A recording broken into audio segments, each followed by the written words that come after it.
जय जगन्नाथ जय माँ समलेई।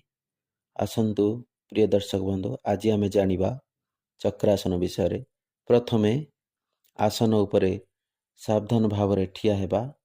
दुई पाद मध्यरे 1.5 फुट दूरता रखिबा। दुई हाथ ऊपर को उठाई धीरे धीरे पछकु नेबा। एहा परे मुंड को सुरक्षा देबा पई मुंड ठारू टिके आगकु दुई हाथ पापुली को रखिबा। धीरे धीरे शरीर को पछकु नुआइबा। धीरे धीरे पछपटे दुई हाथ साहाय्य रे भूमि स्पर्श करिबा। दुई हाथर ओ दुई गोड़ पंजा साहाय्य रे शरीर भारसाम्य को संतुलित करिबा। शरीर को चक्राकार रखिबा। श्वास प्रश्वास स्वाभाविक रखिबा। किछि समय पर आसन भंग करिबा। आसन किपरि भंग करिबा आसन्तु जानिबा। धीरे धीरे मस्तक को दुई हाथ मध्य थिबा जगार भूमि स्पर्श कराइबा।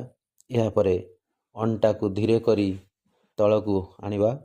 गोड़ हाथ सीधा करी आखि बंद रखी शवासन को चली जिबा। 1 मिनिट परे बाम कड़ माड़ी उठिबा। उक्त रक्तचाप रोगी, हार्निया रोगी, अंटा पिठी हाथ बेक कांधरे अस्त्रोपचार होइथिले एई आसन करिबा नाही। महिला माने गर्भवती थिबा समय ओ ऋतुस्राव समय एई आसन करिबा निषेध।